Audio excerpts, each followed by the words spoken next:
Last year, you made a powerful statement saying the reason people are watching women's basketball is not just because of one player, but because of you too. A year later, do you feel like you're Next question. Nobody expected things to unfold like this. Not the players, not the media, and definitely not the people who spent the last year questioning Caitlin Clark's impact on the WNBA. Yet here we are, watching the entire conversation shift in real time. A simple press conference moment ended up revealing far more than anyone expected.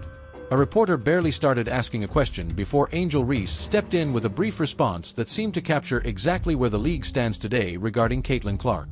And what makes it even more fascinating is that the relationship between Clark and the WNBA appears to be entering a completely new phase. Clark's influence has been impossible to ignore.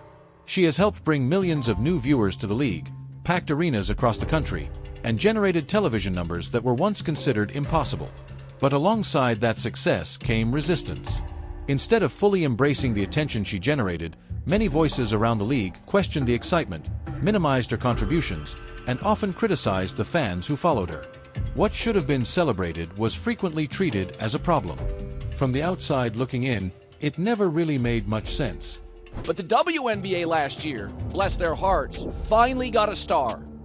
And they didn't know that. They couldn't figure it out. Well, we don't want to put too much Caitlin Clark on. Nope, every game. More Caitlin Clark all the time, always. Caitlin Clark is easily the most influential athlete in a team sport since Michael Jordan. For decades, the WNBA hoped for exactly this kind of breakthrough. Bigger audiences, national headlines, packed arenas, growing revenue, and widespread attention were always the goal. Then suddenly everything arrived at once. The league finally had the spotlight it had been waiting for. It finally had a player capable of bringing mainstream attention on a massive scale. Salaries were improving, sponsorship opportunities were growing, and global interest was increasing. But there was one reality some people struggled to accept. Caitlin Clark became the face of that movement. For many, that should have been a reason to celebrate. Instead, some treated it as a difficult adjustment. There had always been a belief that the league would rise collectively through years of steady growth. Suddenly, one player accelerated that process. Perhaps the toughest reality for some to accept was that fans were always willing to watch women's basketball. They simply connected with Clark in a way nobody had anticipated. The reaction across the basketball world often resembled a struggle to accept a new reality.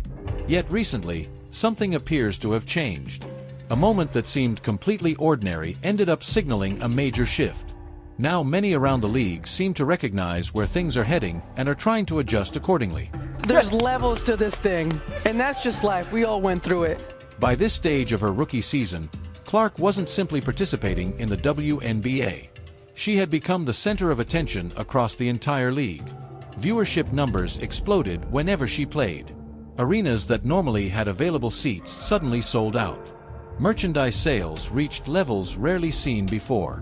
Every Indiana Fever game became an event. Fans traveled long distances just to watch her play, while ticket prices climbed dramatically. What started as excitement quickly became something much larger. Clark wasn't just another highly drafted prospect entering the league. She had become a cultural phenomenon. Every game attracted attention, every highlight generated discussion, and every appearance created demand. It was clear that something unique was happening, and the basketball world couldn't stop talking about it. Yeah, the reason why we watching women's basketball is not just because of one person. It's because of me too, and I want y'all to realize that. Now, if we say her stats are today, what? 20 points, 8.4 assists, 6 rebounds. That's crazy. But 5 That's crazy. The attention surrounding Clark began long before her first professional game. Her college career had already made her one of the biggest names in sports. She broke scoring records, carried Iowa to multiple national championship appearances, filled arenas across the country, and regularly hit shots that seemed impossible. By the time the WNBA draft arrived, there was little suspense regarding who would be selected first overall. Clark wasn't simply the top prospect available. She was the biggest story in basketball. Cameras followed her everywhere. Sponsors rushed to partner with her. Media coverage reached levels rarely seen for a college athlete. While the league had featured incredible stars before, including MVPs and champions, none had entered with this amount of national attention. For some observers, that difference was difficult to accept. Questions emerged immediately. Skepticism spread quickly. Even before Clark stepped onto a WNBA court, many people were already trying to reduce expectations and challenge the excitement surrounding her arrival. Caitlin's coming. There's more than just that are coming. What will the league have in store for them when they get there? Look, SVP, reality is coming. If Clark had struggled during her rookie season, many critics would have felt validated. The argument would have been simple. College success doesn't always translate to the professional level. The spotlight would have faded and attention would have moved elsewhere. But that's not what happened. Her debut attracted over 2 million viewers and became one of the most watched WNBA games in decades. Every appearance brought huge audiences. Television ratings climbed. Arenas sold out. Jerseys disappeared from store shelves. Instead of fading under pressure, Clark thrived in it. She consistently delivered the moments fans wanted to see. As her popularity continued growing, the criticism shifted. It became impossible to deny the attention she was generating. The numbers were too large. The demand was too obvious. And that's when frustration from some corners of the basketball world became more noticeable than ever. Voting last season. Clark, hammer. 3 Sky players coming over. Here's Clark. For 29 points, gets tripped up. Is good. Kennedy Carter now with 12 points off the bench. Once it became clear that Clark's popularity wasn't slowing down, conversations changed again. The attention surrounding her remained constant regardless of criticism. Physical play became a major topic throughout her rookie season. Opponents challenged her aggressively. Many fans believed she absorbed more contact than officials were willing to call. Game after game, the discussion returned to how she was being defended. Clark faced pressure from every direction, yet she continued improving. Instead of allowing frustration to take over, she adapted. Following the Olympic break, she played some of the best basketball of her career. Her performances elevated Indiana's season. She broke records, delivered big moments, and earned recognition among the league's top players. Once her success became undeniable, another shift occurred. People began searching for new explanations. The focus moved away from whether Clark belonged and toward understanding how one player had managed to transform the league's visibility so dramatically. It's just the structure of the way media plays out race. So last night we read Time magazine where Caitlin Clark was named Athlete of the Year. Why couldn't they have put the whole WNBA on that cover? The one thing that I cannot deny is the amount of little girls that were showing up to follow her. Little girls with their parents and the fervor and the energy there. Why her? Same thing. Why her? Well, but she was a white girl from the middle of America. 7. Rather than attacking Clark directly, many critics turned their attention elsewhere. The conversation often shifted toward her fan base, media coverage, and public attention. Some argued that the excitement around Clark wasn't entirely about basketball. Others suggested she received treatment different from other players. Meanwhile, her on-court achievements continued growing. She led the league in assists as a rookie, attracted record crowds, and helped bring unprecedented attention to women's basketball. Yet despite those accomplishments, debates continued. Certain narratives became repeated so often that some people began accepting them without question. The focus frequently moved away from her actual performance and toward outside discussions. Even so, none of it slowed the momentum. If anything, the continued attention only increased public interest in Clark and the Indiana Fever. While Caitlin is fantastic and I think she's going to have an incredible career in the WNBA, there are women that were worthy of coverage prior to her arriving, and I just will not be silenced when it comes to that. The strongest evidence of Clark's influence eventually came from the actions of other players. Veteran stars began choosing Indiana as a destination. Experienced champions and respected veterans wanted opportunities to play alongside her. That trend challenged earlier claims that players had little interest in joining the Fever. Suddenly, Indiana became one of the most attractive situations in the league. The perception changed quickly. Free agents noticed the attention. Fans noticed the attention. And the league noticed the attention. What once seemed unlikely became completely normal. Clark wasn't just attracting viewers anymore. She was helping shape roster decisions and changing how players viewed the franchise. And for the first time in history, WNBA games will be played in the United Center. The Chicago Sky will host the Indiana Fever at the UC on Saturday, June 7th, and on Sunday, July 27th. Then came the arena changes. Teams across the league started moving games into larger venues whenever Indiana visited. Small arenas could no longer handle demand. If Clark was coming to town, more seats were needed. The effect extended beyond ticket sales. Television networks also responded. National broadcasts featuring the Fever became routine. Indiana received one of the most visible schedules in league history because broadcasters understood what viewers wanted to watch. Even preseason games generated enormous interest. One exhibition matchup filled a massive arena despite having no impact on the standings. Fans paid premium prices simply for the chance to see Clark play. At that point, the evidence became impossible to ignore. And the average reported ticket price was $650. Now, if you do the math here and you do 15,000 people times $650, that is almost $9.75 million just for a WNBA preseason game. What started as excitement evolved into something measurable. Ticket sales increased. Merchandise sales increased. Television ratings increased. Sponsorship opportunities increased. Everywhere Clark played, the numbers followed. Teams benefited financially when Indiana visited. Marketing campaigns centered around Fever games. Broadcasters adjusted schedules. Sponsors invested more resources. Slowly, reality became harder to deny. The conversation began changing because the business impact was visible everywhere. Eventually, acceptance started replacing resistance. The league wasn't just experiencing a popular player. It was experiencing a transformational figure capable of bringing entirely new audiences into the sport. Yes, have we ever had teams have to get into larger arenas to play against a team? No, we have not. So if we have more eyeballs on the game and Caitlin Clark brings that, why would we feel some kind of way because she has more television games?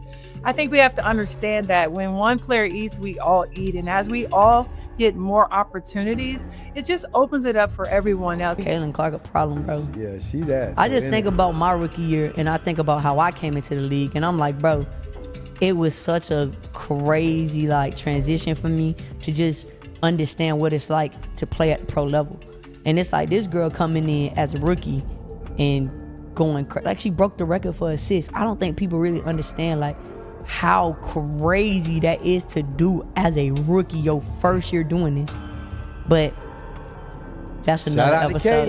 Shout out to Caitlin, bro. The plays that she was making still, despite all that, was insane. But people were so caught up in the logo threes and the highs, the 23-point attempts per game, which absolutely I understand that. It was so much fun to watch, but I always said she could potentially be one of the best point guards to ever play in the WNBA.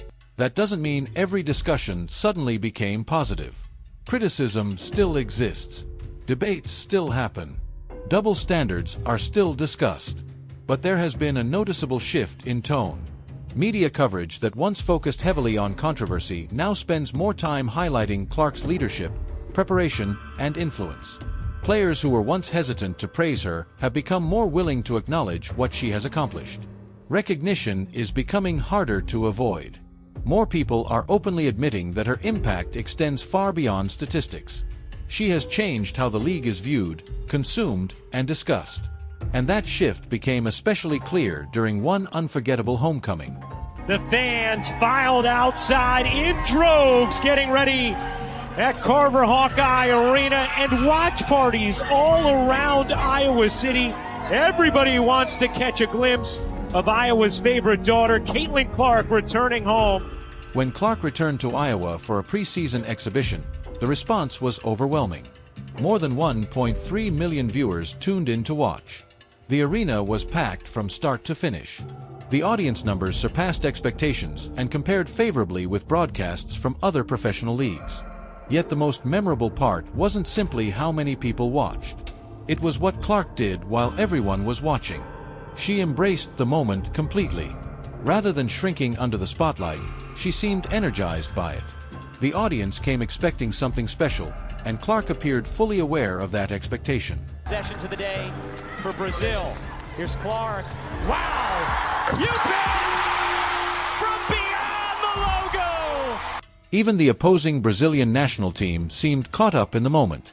After the game ended, players didn't simply exchange handshakes and head toward the locker room. Many approached Clark for photos, smiles, and memorable moments.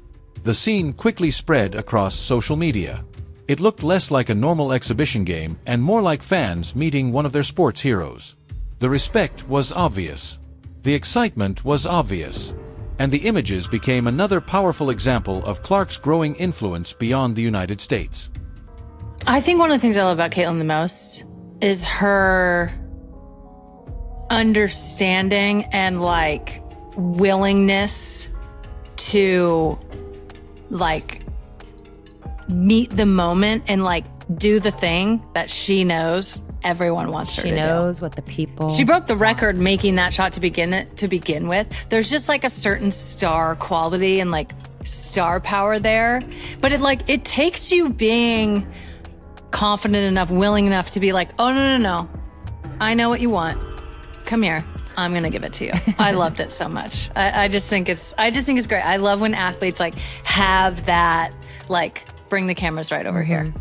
Well, it's so fun. I mean, I couldn't agree more. She knows it.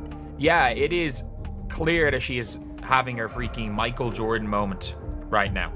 Then came the highlight everyone remembers. Clark pulled up from nearly the exact location where she had broken the NCAA scoring record and buried a deep three-pointer. The crowd erupted instantly. It wasn't just another basket. It felt like a perfectly timed moment connecting her college legacy with her professional future. Fans understood exactly where she was standing and exactly why the shot mattered. It combined basketball, entertainment, and storytelling in a way very few athletes can achieve. For many people watching, it became one of the defining images of her career. 1.3 million people watched it on ESPN. 1.3 million people. Let me put that in perspective, just between us. No NBA preseason game has had that audience in the last 7 years. Only 2 preseason games in the NBA have had that audience in the last 15 years. More people watched this preseason game than game 1 of last year's WNBA finals. No MLB spring training game has ever come close. The most is when 912,000 people watched the Yankees-Phillies, and that was 20 years ago. 1.3 million people watched Caitlin Clark. The favorite to win MVP, should she be? Yeah, I think so. When you talk about Caitlin Clark, she averaged 19 points, 8 assists. I love that you're counting for me. I need you to count out loud. 19 points, 8 assists last season, but had an even better finish to the season after the All-Star break, after the Olympic break. She lit it up. What did she average? 12 assists during that time? She now has more pieces around her, more teammates she can get the ball to, and she had a full off season. It is a balance, but she's a generational talent. No league's ever about one player, but in this case, Caitlin brought tens of millions of new viewers into the W, and there's no denying that impact. Not just in the WNBA, but the world of sports. Adam and I talk all the time about she's the most popular athlete in America, That sequence seemed to change perceptions almost overnight. The sold-out arena, massive television audience, and reaction from opposing players all pointed toward the same conclusion. The discussion about Clark's impact was becoming increasingly difficult to argue against. Analysts, media members, and players appeared more willing to acknowledge what had been happening for months. The numbers were impossible to dismiss. The popularity was impossible to dismiss. And the influence she carried into every arena was impossible to dismiss. The debate wasn't disappearing completely, but the evidence was becoming overwhelming. Like this season, people are trying to get on the right side of history after kind of being weird the first year. So I can see like the narrative is already kind of, they're waiting for her to produce so that they can say like they were right. Whatever you want to call Mamba mentality. Whatever you define as Mamba mentality, there's no question about it that Caitlin Clark has it. Another reason for Clark's continued success became clear during the off-season. While many athletes focused on rest and recovery, Clark maintained an extremely busy schedule. She attended major events, appeared at high-profile gatherings, met influential figures from different industries, and still maintained a serious commitment to training. Reports consistently highlighted her work ethic and preparation. No matter where she traveled, basketball remained a priority. The combination of visibility and discipline helped strengthen her reputation. Fans saw someone enjoying success while still putting in the effort necessary to improve. Next question. Now Clark enters the next phase of her career stronger, more experienced, and more confident than ever before. She has adjusted to professional basketball and appears ready to reach another level. Some former critics have become supporters. Others have simply stopped arguing. The evidence is everywhere.